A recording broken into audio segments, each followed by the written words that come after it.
Hey, my peeps, I'm going to try this again. This is my fourth attempt at trying to get this blog out there, okay? David Patrick Wilson here, right in Wilson's corner. And if you can see me, right, I'm looking to get this up as a video, but, however this podcast goes out there, I'm wearing my Make America Well blue hat with gold lettering, and I'm wearing a set of scrubs, a scrubs top from Hospital Scrubs Top that was given to me back in the 1970s, 1976, by Wesley King when he was doing his residency at UCLA in orthopedics. He's the founder of the Miami Children's Hospital and ran the orthopedics department there for 40 years or whatever. Was retired not too long ago, and God bless you, Wes. Give our hugs and kisses to Leslie too. He's one of my great friends that we kind of grew up together and played football and ran the streets. And God love him. I even stayed with him for a while when he was doing his internship down at Downstate Medical, in Brooklyn. I'll tell you, my hat says "Make America Well Again" on it, okay? And that's what this is really about today. That's why I'm in my commemorative scrubs. Thanks, Doc, and my my MAWA hat, not MAGA, MAWA. Make America Well Again, because that's what we need to be. This nation is very sick. It's suffering from 200, being here 250 years, and it's collected a lot of bad baggage, that doesn't get erased, people, that needs to be taken care of responsibly. It doesn't need to be eliminated from the culture. It doesn't need to be wiped out of literature. It doesn't need to be hidden from the future generations that will be moving into it. We need to be responsibly passing along the information so that we don't make those mistakes again. And in fact, what we don't want to be making the mistake that's being made right now by having this god-awful, barely human being running our government. I've known 47 for 55 years. I don't want to get into the details, but I've thrown him out of my apartment. I punched him out on the dance floor and at a discotheque in New York, and I'd do it again in a heartbeat, because he is no different now than he was then. I caught him trying to hump my girlfriend on the dance floor, and I smacked him so hard he went flying into the kitchen of the Oubliette in the Gotham Hotel. I don't know, broke glasses, or I guess it was the bar, Anyway, it was a discotheque, Back in the 70s, I think it was maybe 74, 73, 74, maybe 72, somewhere, early 70s, The man is despicable. He's always been despicable. He's a disgusting misrepresentation of a human being, because he doesn't embody anything that I believe God put in human beings to be focused on and to be developed. Make no mistake about it. He doesn't love anything or anybody but the money that he can steal. And believe me, he's stolen all of it except that which was given to him by his Nazi father, Fred, whom I didn't know, But, I pray for them all, man. This guy is definitely, he ain't going to see the gates of heaven anytime soon. I guarantee that. And then the fact that he invokes all of this Christianity around him. Hey, listen, people, all you so-called Christians out there isn't anything that he's doing or that he's done that is representative of Jesus Christ, whom I know personally and deeply, who is my Savior, who has saved me, who has brought me back from death several times. and probably more than, and protected me from the harm that surrounded me from time to time, many more times than that. I mean, I've had contract killers that wanted to take me out. And I had to, it was all him. I'm still here, and they're still out there somewhere. And I believe that that he uses them regularly. I believe that he used them, in the Epstein case. And to think that, hey, listen, one thing I guarantee you haven't heard from Republicans is that those photos of him seen with younger teenage girls, 13, 12, 13, 14 years old, and Jeffrey Epstein on his magic island, right? Those are not doctored photos, people. That's not AI. That's him. That's him there, definitely. And we need to see that evidence. We need to be given all of the evidence. We need to, if it's not true, then let him clear himself, right? He has a right to face his accusers, that's true, but you won't find him in a court of law. Not about this stuff. He'll sue you for anything. He'll sue me for this. Let him. Hey, come get me, buddy. Let's go to court. Let's produce our evidence, okay? I'll put my hand on a Bible. I have yet to see you put your hand on a Bible except to hold it upside down in front of a religious gathering, in front of a house of God, and declare yourself. The only one that holds the Bible upside down, and that's a symbol of Satan. And anybody that knows anything about, theological history knows that that's what that's about. And if that picture of him standing in front of that church in Washington, D.C. in his first term, he's holding the Bible upside down. You didn't see him touch the Bible when he was sworn in either, did you? Oh no. Oh man. Yeah, he put his hand on the Bible, it's liable to explode. That's a fact. And you can do anything, you can say anything that you want to about whether there's God or not, or whether Jesus Christ lived, or blah blah blah. The fact, I know that they're both there, and they've always been there for me, man. They've pulled my butt out of the fire many, many times. And what we're seeing now, anybody that claims to be Christian and is sponsoring or supporting any of the effort that's being put out there to destroy the poor, to destroy the elderly, to eliminate, an entire segment of human population, there is nothing Christian about what he's doing. There are no solutions in anything that he's proposed. There are only treatments, right, that are worse than the condition. They talk to you about, well, sometimes the treatment's worse than the disease. Well, we've got problems in this country. We need to deal with all kinds of reforms, and there's no question about it. And he may have put his hand on those buttons that produce that. We need to take care of, all kinds of things around who's getting what out of Medicare and Medicaid. But as it turns out, it's not the individuals that are abusing the privilege. It's the corporations, the medical corporations that provide the procedures, right, who are doing who are raping the system of monies that are supposed to be for the constituents and not the corporations. And what does he do? He awards the corporations by cutting their taxes. He awards his billionaire oligarch buddies, right, who don't need the tax cuts, who don't need the money, who are not going to give the money to anybody else. It's just not in their blood. They are evil.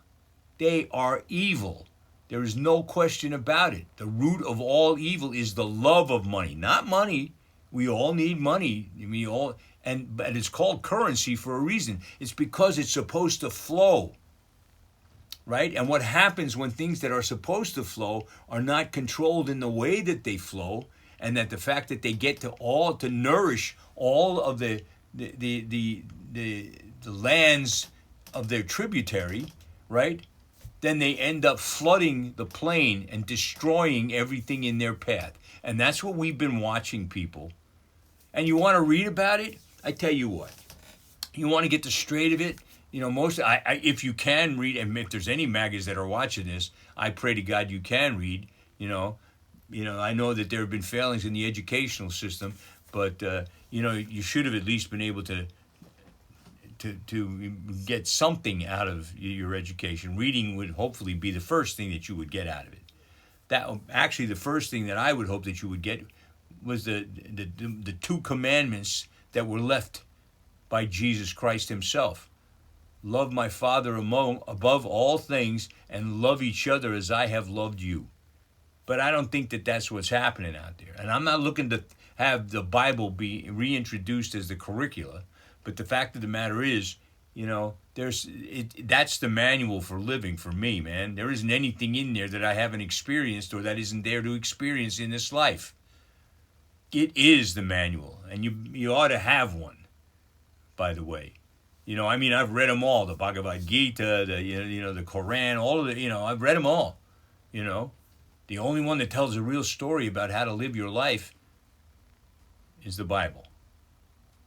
And I would focus on the New Testament because that's the covenant that we're supposed to be in here, where we forgive each other, right? We don't forget, but we forgive each other for the sins of the past.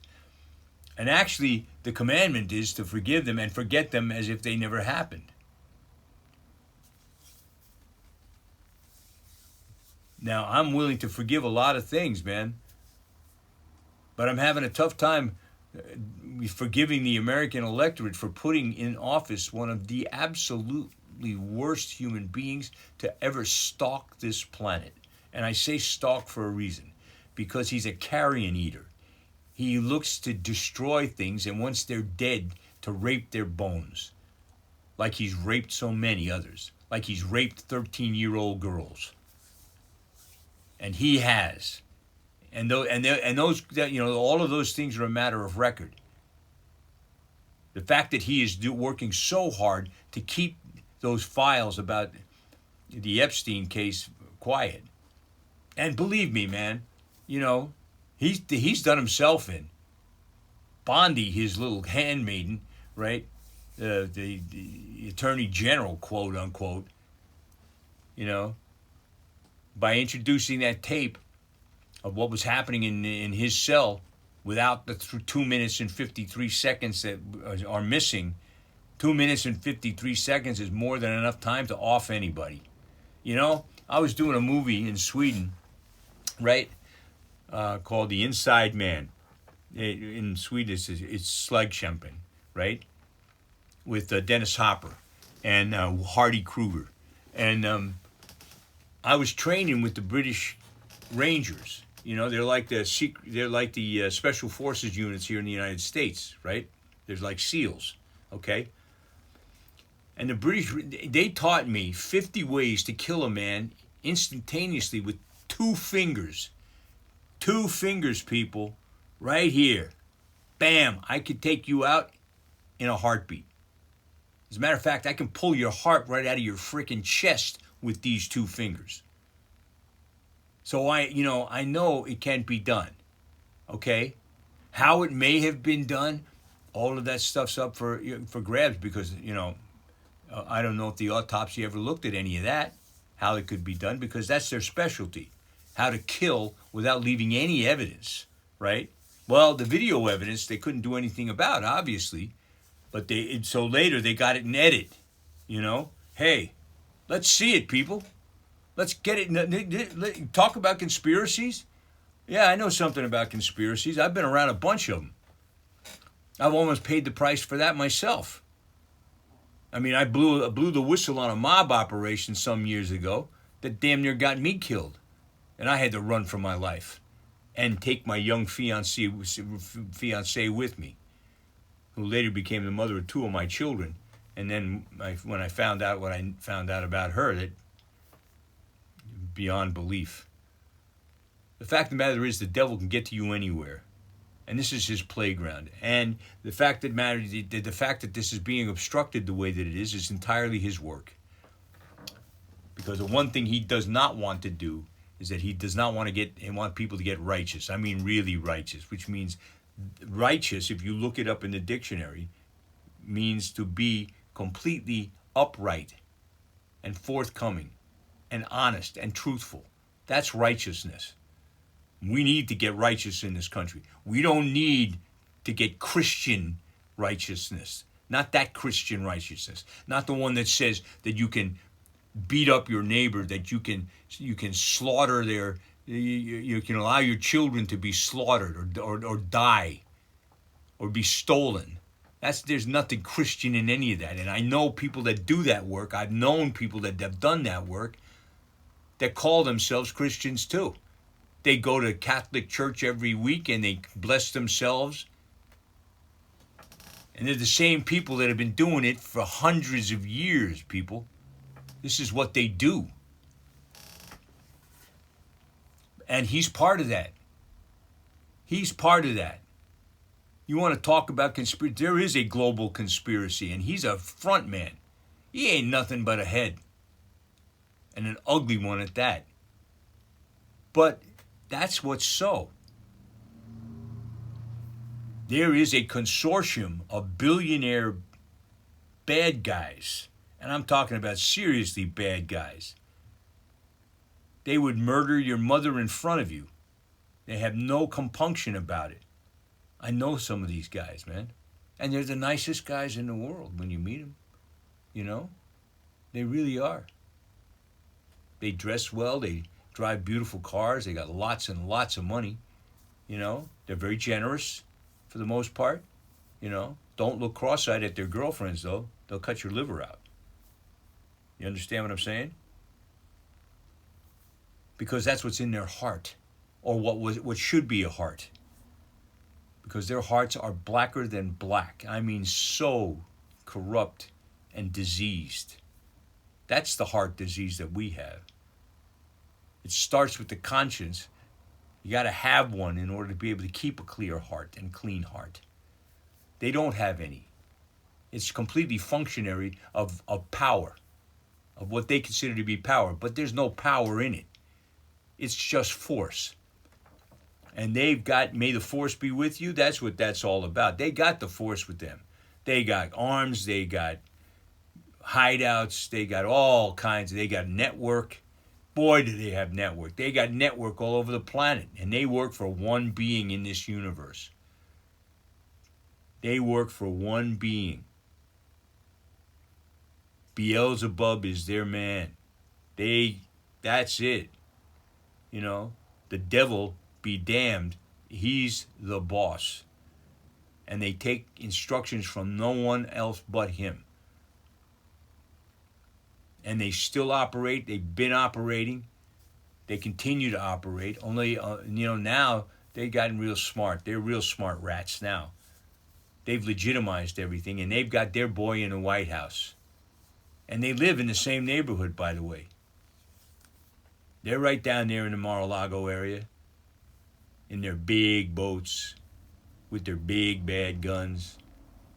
And as a matter of fact, if I'm not mistaken, they've probably been very handy in using those gigantic yachts to import stolen children to be used and molested and abused in exactly the way that Epstein did it. I'm sure that he was a major buyer, It's slave traffic, people. There's slavery still out there. It's still out there. Don't kid yourself.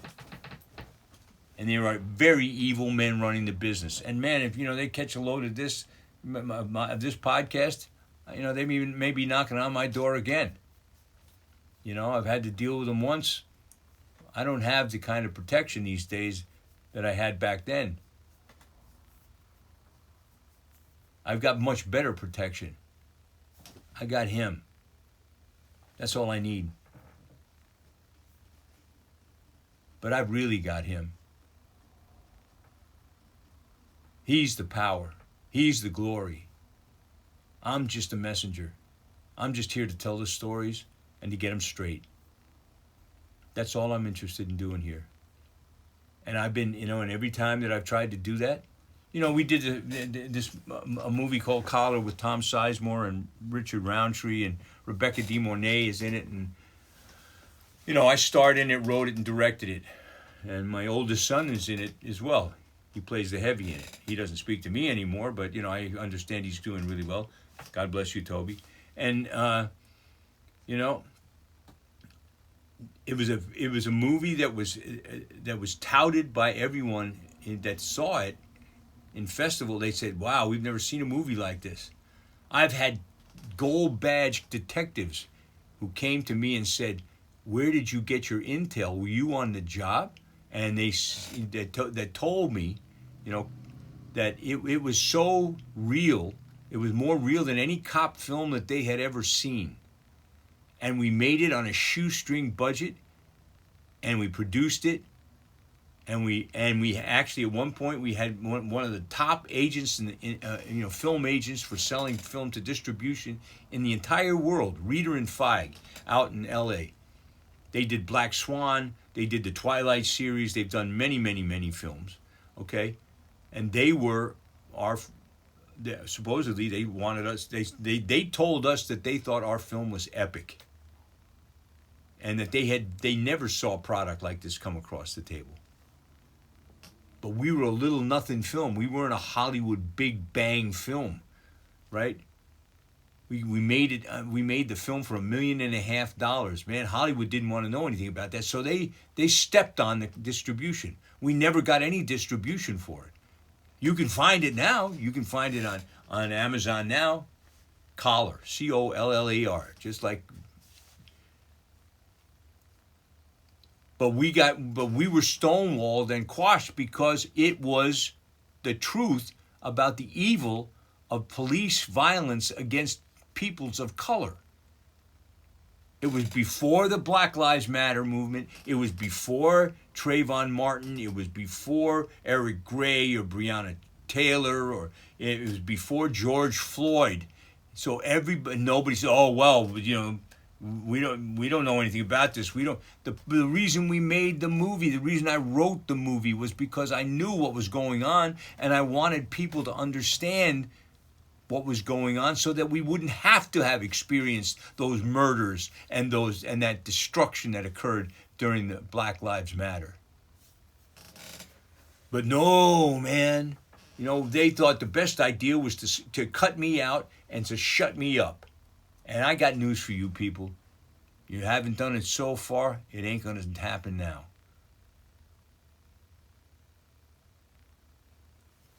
I mean, we were supposed to do a production of play the Gin Game, right, that we were working on and rehearsed that. We completely rehearsed, it's ready to go. We staged it, everything like that. We get down to the performance week, and my own union, kind of sabotaged me. Actors Equity, So, because I've been for 5 months, 6 months, I've been trying to get answers on how do we get, how can I work with these people to be able to make this work to help support their theater and grow. Right? You want to talk about how the devil works? When it came down to it, they gave us a laundry list of things that we had to do that we couldn't possibly do in the timeline required in the last week of production before we go up on stage. So in the meantime, I'm trying to work out solutions with it. The producer cans the whole project. That's how the devil works, man. That's how he wants to shut us up. Don't be shut up. Open your eyes, open your mouth, stand for the good. Yesterday I stood out on the street with hundreds of other people. The John Lewis celebration. Make some good trouble. That's what we were out there doing. That's what I'm all about, man, making good trouble. Because there's trouble that needs to be made for bad guys. Bad guys need to be gone. So that good people can live their lives in a meaningful way. Oh, boy. Well, listen, thanks for listening to me. I just got kind of loaded up over the last 10 days. My last show was 10 days ago. I promised I was going to be doing one every week. I'm going to try and do my best to do that. Next week, we've got Manny's Galaxy on Wednesday night from 7 to 7:30 on Facebook Live or Instagram Live or, we're working on getting it out there in a couple other places too, Twitch and I don't know. But in any event, wherever you can see us live, it's Manny's Galaxy. And we're celebrating July artists, So that's next Wednesday night. And in the meantime, God bless you all. Be well. Take care. And above all, keep your eyes open. Stay awake or stay awoke. Right? Know the truth. Learn the truth. And vote blue. Vote blue. That's the next step. Get back what they took away and give more. God bless you all.